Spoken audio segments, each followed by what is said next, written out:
Alhamdulillah, nahmaduhu wa nasta'inuhu wa nastaghfiruh wa na'udzu billahi min shururi anfusina wa min sayyiati a'malina. May yahdihillahu fala mudilla lahu wa may yudlil fala hadiya lahu. Asyhadu an la ilaha illallah wahdahu la syarika lahu wa asyhadu anna Muhammadan abduhu wa rasuluhu amma ba'd.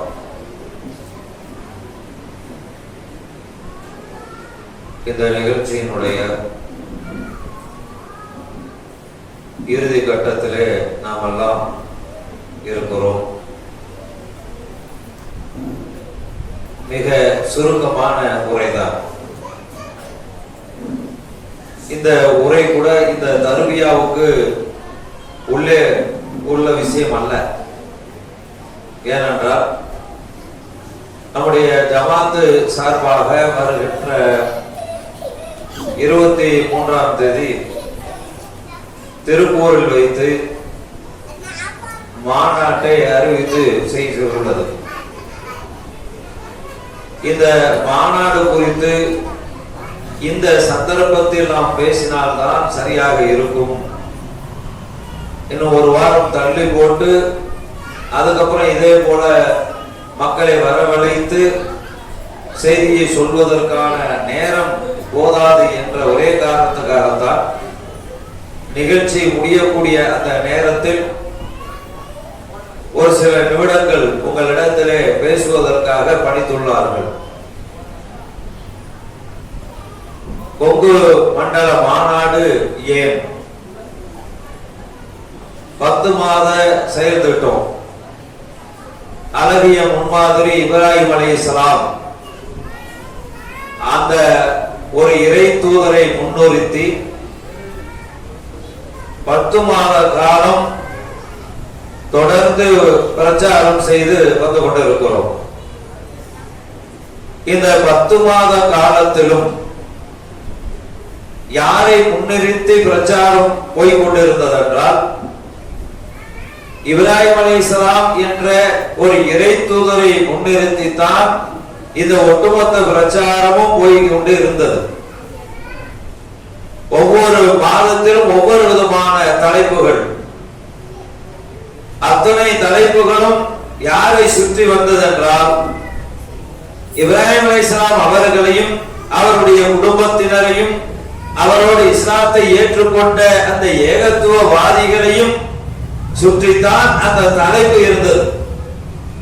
Ibrahim அலைஹிஸ்ஸலாம் அவர்கள் ஒரு முன்மாதிரி, இப்ராஹிம் அலைஹிஸ்ஸலாம் அவர்கள் கட்டமைத்த குடும்பம், இப்ராஹிம் அலைஹிஸ்ஸலாம் அவர்கள் செய்த தியாகம், இறை செய்தியை இறுக பற்றிய இப்ராஹிம் அலைஹிஸ்ஸலாம் அவர்கள், இப்படியாக 10 மாதங்களும் ஒவ்வொரு மாதத்திலும் ஒவ்வொரு தலைப்பு. அந்த தலைப்பின் கீழே மக்களிடத்திலே பிரச்சாரம். இது எல்லாமே எதை நமக்கு காட்டுகிறது என்றால் இப்ராஹிம் அலைஹிஸ்ஸலாம் அவர்களுடைய அந்த வாழ்க்கை செயல்படுத்தியது, நடந்தது, ஒவ்வொரு விஷயத்திலும் பேணுதலாக இருந்தது. ஒட்டுமொத்த வாழ்க்கை முழுவதுமே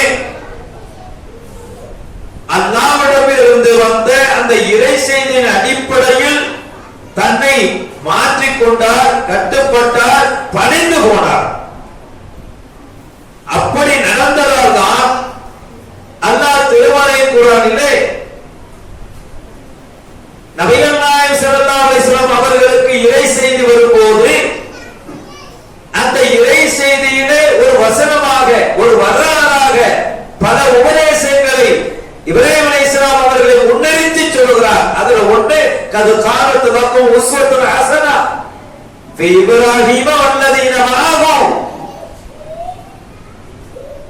இப்ராஹிமிடத்திலும் அவருடன் இருந்தவர்களிடத்திலும் உங்களுக்கு அழகிய முன்மாதிரி இருக்கிறது.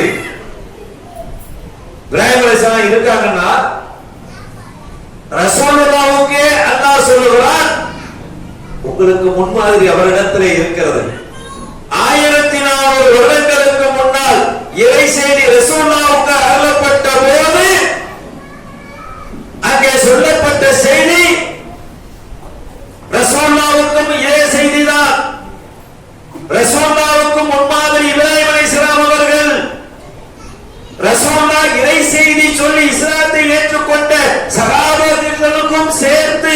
ரசூல் இப்ராஹிம் தான் முன்மாதிரி.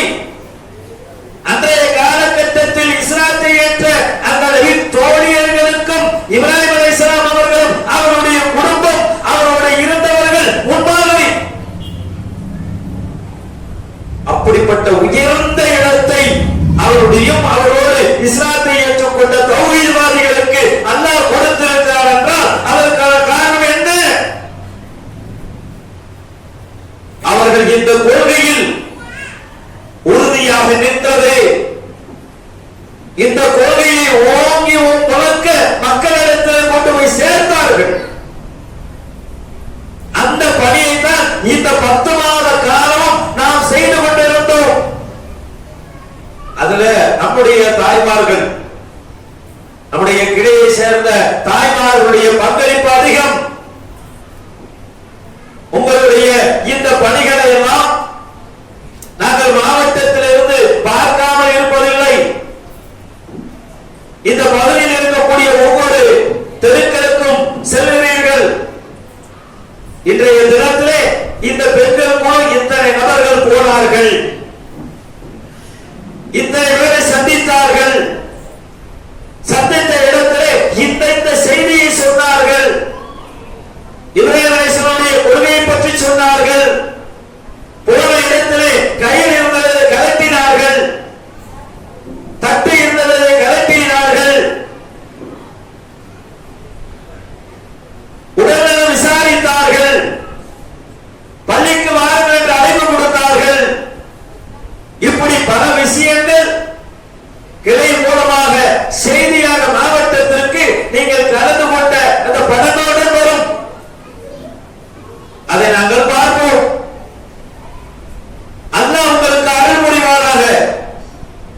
ஆண்களும் அதே போல செய்திருக்கிறீர்கள். இப்படி 10 மாத காலம் தொடர்ந்து நம்முடைய பகுதியிலே இப்ராஹிம் அலைஹிஸ்ஸலாம் அவர்களை பற்றிய அந்த முன்மாதிரி என்ற செயல் திட்டத்தின் மூலமாக பலவிதமான தாவா பணிகளை செய்து கொண்டிருந்தோம். அதனுடைய இறுதி கட்டமாகத்தான் இந்த மண்டல மாநாட்டை திருப்பூரில் வைத்து நடத்துவதாக மாநில தலைமையின் மூலமாக சொல்லப்பட்டிருக்கிறது. திருப்பூர்ல எந்தெந்த மாவட்டங்கள் வர்றாங்க? நம்முடைய கோவை மாநகர் மாவட்டம், கோவை தெற்கு மாவட்டம், கோவை வடக்கு மாவட்டம், சேலம், நாமக்கல், நீலகிரி போன்ற எல்லா மாவட்டங்களும் அங்கு உள்ள ஏகத்துவவாதிகள், தௌஹீத்வாதிகள் உருவாக இருக்கக்கூடிய அனைத்து முஸ்லிம்கள் திருப்பூரிலே சங்கமிக்க இருக்கிறோம்.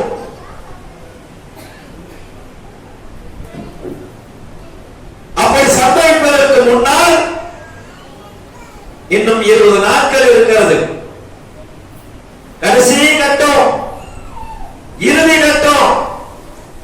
இந்த இறுதி கட்ட நாட்களிலே நாம் செய்ய வேண்டிய மிக முக்கியமான ஒரு பணி இருக்கிறது. என்ன பணி தெரியுமா?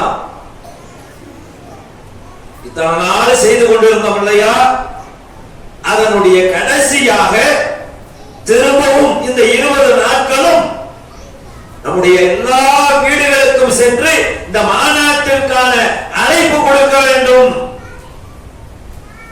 மாநாட்டிற்கு அனைவரும் கண்டிப்பாக கலந்து கொள்ள வேண்டும். நம் வீட்டிலிருந்து ஒருவராவது இந்த மாநாட்டிற்கு வர வேண்டும், குடும்பத்தோடு வர வேண்டும். அவர்களுக்கு இந்த மாநாட்டினுடைய நோக்கத்தை சொல்ல வேண்டும். மீண்டும் அழைப்பு படித்தார். அங்கே போகின்ற பொழுது இப்ராஹிம் அலைஹிஸ்ஸலாம் எப்படி பிரச்சாரம் செய்தார்களோ அந்த பிரச்சாரத்தை இத்தனை நாள் செய்வது போல மீண்டும் செய்ய வேண்டியதுதான். என்னங்க 10 மாசமா மகளிர் குழு ஒவ்வொரு குழுவா போட்டு அனுப்பிட்டே இருந்தாங்க. திரும்பவும் ஒரு மாநாடுங்கிற பேர்ல திரும்பவும் அதே வேலையை செய்யறதா அப்படிங்கிற ஒரு கேள்வி எழும். ஆனால் இந்த அழைப்பு பணியை பொறுத்த வரைக்கும் நமக்கு 10 மாதம் திட்டம் என்பது ஒரு பயிற்சிக்குத்தான்.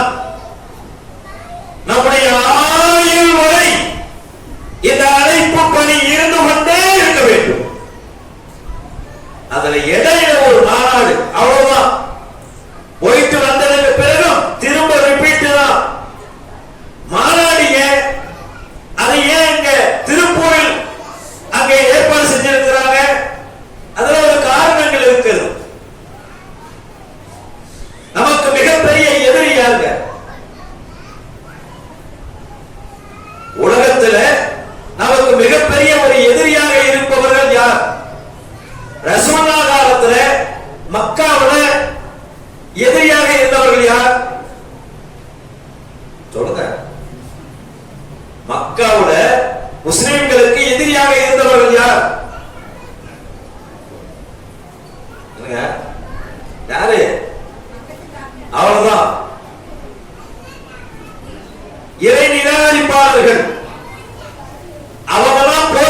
அதே இடத்துல தான் நாமளும் இருக்கிறோம். இந்த ஏகத்துவ கொள்கையை தமிழகம் முழுவதும் நாம் கொண்டு போகிறோம். அதே நேரத்தில் நமக்கு எதிரியாக இருக்கக்கூடியவர்கள், ஒட்டுமொத்த முஸ்லிம்களுக்கு எதிரியாக இருக்கக்கூடியவர்கள் சங்கிகள். அவருடைய அஜெண்டா என்ன? முஸ்லிம் பெண்களை இஸ்லாத்தை விட்டு வெளியே கொண்டு வரணும், தங்களுடைய கலாச்சாரத்தோடு அவர்களை இணைத்துக் கொள்ள வேண்டும் என்ற அஜெண்டாவோடு முஸ்லிம்களுக்கு இடையே நுழைகிறார்கள். திருப்பரங்குன்றத்தில் கூட பார்க்கிறோம். நான் கோயிலுக்கு போவேன் நிற்கிறார் ஒரு ஆள். அவங்க ஏகத்துவத்தில் இருந்த ஸ்ரீதேவி தான் முதேவி. இப்படியாக போய்கொண்டிருக்கக்கூடிய அந்த மக்களிடத்தில் நாம போய் சொல்லணும். என்ன சொல்லணும்? உண்மையான ஏகத்துவம் என்ன தெரியுமா? இப்ராஹிம் அலைஹிஸ்ஸலாம் அவர்கள் சொன்ன அந்த ஏகத்துவ கொள்கை தான் உண்மையான கொள்கை என்பதை கொண்டு போய் சேர்க்க வேண்டும். எப்படி எல்லாம் இப்ராஹிம் அலைஹிஸ்ஸலாம் அவங்க கொண்டு போனாங்க தெரியுமா? குழந்தை பிள்ளைக்கு உதாரணம் சொல்ற மாதிரி கொண்டு போனாங்க. அந்த ஊர் மக்களிடத்துலங்க தேடி போனாரு. இந்த ஏகத்துவத்தை சொன்னாரு. சொன்ன உடனே கிடைச்சது என்ன தெரியுமா? இப்ராஹிம் அலைஹிஸ்ஸலாம் அவர்களுக்கு இறை செய்தி வந்தவுடனே தன்னுடைய தந்தையிடம் சொன்னார். தந்தையிடம் இருந்து கிடைத்த முதல் வெகுமதி, உன்னை கல்லால் அடித்து கொன்று விடுவேன். முதல் வெகுமதி கேட்டது எவ்வளவு சந்தோஷமா இருக்கு. ஊருக்காரன் போய் நின்று சொன்னா, நெருப்பு குண்டத்தை தோண்டி அவர் கொண்டு போய் கிடத்துவேன், நெருப்புல போட்டு எரிப்பேன். இது இரண்டாவது. இந்த ஏகத்துவ பிரச்சாரத்தை நாம கொண்டு போய் சேர்க்கக்கூடிய வேளையில இது போன்ற விமர்சனங்கள் வரும், எதிர்ப்புகள் வரும். ஆனாலும் நாம் இந்த பிரச்சாரத்தை சொல்லிக்கொண்டே இருக்க வேண்டியதுதான். திரும்ப திரும்ப சொல்லணும். இந்த மாநாட்டுக்கு அழைப்பு கொடுப்பது ஒரு வேலையாக இருந்தாலும் அதே நேரத்தில் அழைப்பு பணியும் சேர்த்து செய்து கொண்டே இருக்க வேண்டும். 20 நாள் கழித்து பார்க்கின்ற பொழுது ஒட்டுமொத்த இந்த பகுதி முழுவதும் எல்லா வீடுகளிலும் சத்து பொந்து எங்கெங்க இடம் இருக்கும் ஒரு வீடு விடாம அத்தனை வீடுகளிலும் அழைப்பு பணி செய்து விடுவோமா? யோசனையில நாங்களே இந்த தூக்கத்துல இருக்கிற மாதிரியே இருக்க செஞ்சிருவோமா? என்ன பாதி பேர் தானா? சவுண்ட் பத்தலையே. இந்த பக்கம் செஞ்சிருவோம். 20 நாள் பார்க்கக்கூடிய மக்களுக்கெல்லாம் வாங்க மாநாட்டுக்கு வாங்க அழைப்பு. அதே நேரத்தில் அழைப்பு பணியும் சேர்த்து செய்து கொண்டேதான் இருக்க வேண்டும். நபிகள் ஸல்லல்லாஹு அலைஹி வஸல்லம் அதான் சொன்னாங்க, பள்ளி ஒண்ணி ஆயா என்னிடம் இருந்து நீங்கள் ஒரு செய்தி கிடைத்தால் அதை கொண்டு போய் சேர்த்து விடுங்கள் என்று சொன்னாங்க. அதுல முதல் இடம் எது? செய்திகளிலேயே சொல்ல வேண்டியதிலேயே முதன்மையான இடம், முக்கியமான இடம். ஒவ்வொரு இறை தூதர்களும் சொன்ன வேலை, வலக்கது பஅஸ்னா ஃபீ குல்லி உம்மத்தின் ரசூலன் அலைஹிவல்லாஹ வஜ்ரனி தாவூத். அல்லாஹ் ஒவ்வொரு சமுதாயத்துக்கும் இறை தூதர்களை அனுப்பினார். அல்லாஹ் ஒருவனை மட்டும் வணங்குங்கள், அவன் அல்லாத தீய சக்திகளை விட்டு விலகிவிடுங்கள் என்று சொல்வதற்காக தூதர்களை அனுப்பினானே. அந்த தூதர்கள் செய்த பணி நமக்கு அல்லாஹ் கொடுத்திருக்கிறான். இந்த வாய்ப்பை ஒவ்வொருவரும் செய்ய வேண்டும். அல்லாஹ் குர்ஆன்ல சூரத்து தௌபால அல் மூமினூன வல் மூமினாத்தி பஅதுகும் அவ்லியாஉ பஅத் யஅமுருன பில் மஅரூஃப் யன்ஹவுன அனில் முன்கர். மூமினான ஆண்களும் மூமினான பெண்களும் ஒருவருக்கொருவர் சகோதரர்கள், நன்மையை ஏவுவார்கள், தீமையை தடுப்பார்கள். இதுதான் நம்முடைய பணி. அதே நேரத்தில் நம்முடைய இந்த வசந்தன் அவர்களை சார்பாக நம்முடைய இந்த கொங்கு மண்டல மாநாட்டுக்கு திருப்பூருக்கு இதுவரைக்கும் இல்லாத அளவுக்கு இந்த பகுதியில் இருக்கக்கூடிய ஒட்டுமொத்த பெண்களையும் ஆண்களையும் அனைவரையும் அழைத்துக் கொண்டு போய் உண்மையான கொள்கை இதுதான் கொண்டு போய் சேர்க்க வரும்பொழுதே பார்க்கிறோம், கேட்க முடியல. நம்முடைய தெருவில் வரும்போதே யா அல்லாஹ் யா ரஹீம் யா ரசூல் யா ரஹ்மான் திக்ர் கத்தோகத்தல் கத்துற திக்ர எப்படி சொல்றோம்? பணிவாக உரத்த சத்தமின்றி மெதுவான குரலோடு அச்சத்தோடு ரப்பை நாம அழைக்க வேண்டிய ரப்பை போட்டு கூவுறார். இதை பார்த்த உடனே கேட்ட உடனே நம்முடைய உள்ளங்கள் எல்லாம் அப்படியே நொந்து போகிறது. இன்னமும் இவங்க திருந்த விட மாட்டேங்கிறாங்க. மக்கள் நம்முடைய பேச்சை கேட்கிறார்கள். அதை தாண்டி இவர்கள் இது போன்ற அனாச்சாரங்களையும் சிறுக்குகளையும் விதத்துகளையும் செய்து கொண்டிருக்கிறார்கள் என்றால் ஒரு ஏகத்துவவாதி அதை பார்த்து எந்த நேரத்தும் சகித்துக் கொள்ள மாட்டான். நீ ஒரு தடவை அரை மணி நேரம் இந்த திக்கிற இருட்டு திக்குங்கிற பெயர்ல ஓப்பனா பண்ணனா அதே போல 6 மணி நேரம் நான் பிரச்சாரம் பண்ணுவேன், ஒவ்வொரு வீடும் பிரச்சாரம் பண்ணுவேன் அப்படிங்கிற அளவுக்கு நம்முடைய அழைப்பு பணி இருந்து கொண்டே இருக்க வேண்டும். இந்த அழைப்பு பணிதான் ஒவ்வொரு இறை தூதரும் செய்த பணி.